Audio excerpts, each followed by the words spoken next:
the Boston Red Sox failed to give starting pitcher Rick Porcello any runs to work with in today's 1-0 loss to the Tampa Bay Rays. Though pitching as if it were 2016, Porcello was still not good enough as the Rays' starter, 29-year-old Alex Cobb, was just a bit better. The Red Sox dropped Game 3 of a 4-game set to go down 2-1 to the Rays. Welcome to the Boston Red Sox Newsfeed post-game recap. I'm Joe Danker, reporting for CLNS, a leading online provider of audio-visual coverage for the Boston Red Sox. Taking one look at today's starters in a pitcher's duel is the last thing you'd expect to break out. But that is exactly what happened, a good old-fashioned pitcher's duel. Coming into today, Porcello was toting a 4-10 record and a 5.01 earned run average and a 1.482 whip, a far cry from his Cy Young campaign last year when he went 22-4 with a 3.15 earned run average and a tiny 1.009 whip. Today, Porcello turned in his finest performance for the season yet, going the distance and giving up 6 hits, 1 run, striking out 7 and allowing no walks. The most important stat there is the 0 walks. When Porcello has his control, as he did all last year, he can be dominant. Today's loss drops into 4-11, but lowers his earned run average to 4.75. On the mound for Tampa Bay was the immortal Alex Cobb. He brings a 6.6 record and a 4.01 earned run average and a 1.30 whip. Nothing there would indicate he was about to throw a gem, but he got the win, going 7 2/3, giving up just 2 hits and 1 walk while striking out 3, and most importantly, giving up no runs. Cobb had excellent command all game. He was able to spot his low, mid-90s fastball where he wanted and drop a nasty hook on unsuspecting Red Sox hitters for little ground balls or called third strikes. He was outstanding. As was Porcello, just not quite as outstanding. The other side of the coin of a great pitching performance, such as Cobb's, is that the Red Sox lineup went into hiding today. The Sox managed 3 hits today. They left 7 men on base and were 0 for 2 with runners in scoring position.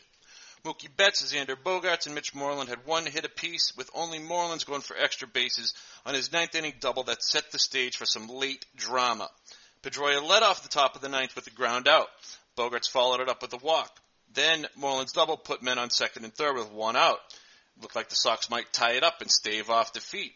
But it wasn't to be, as Hanley Ramirez struck out swinging wildly at pitches way off the plate, and Chris Young followed by popping out to end the game. The Sox bats were quiet through most of the first 4 frames.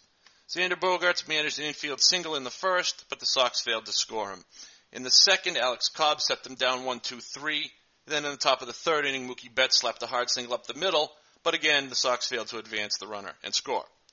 The Rays weren't crushing bombs early either. Rick Porcello put men on base in each of the first 4 innings. However, they did manage to push a run across in the bottom of the second after Porcello loaded the bases. Singles to Steven Souza and Brad Miller put 2 men on. Then what looked like a 6-4-3 double play by the Sox was overturned on replay when Adeiny Hechavarria beat the throw to first.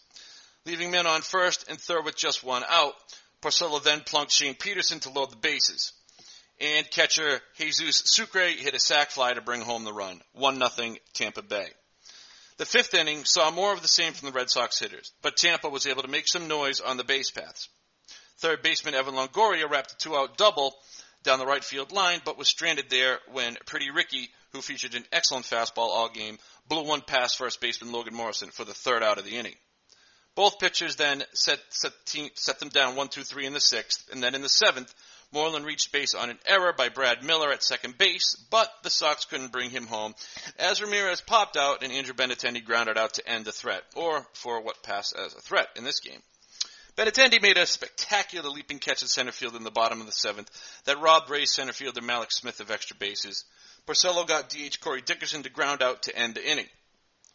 The Rays brought in reliever Alex Colomé in the 8th after Cobb issued a walk to catcher Sandy Leone. But Zue Lin flied out and Mookie Betts followed suit with an ill-advised swing on a 3-0 count that resulted in just a flyout to end the inning. Porcello pitched the scoreless bottom of the 8th and left the game hoping the bats could come alive in the 9th. It just wasn't to be. The loss drops the Red Sox to 50-38 with a 3.5 game lead over the Yankees.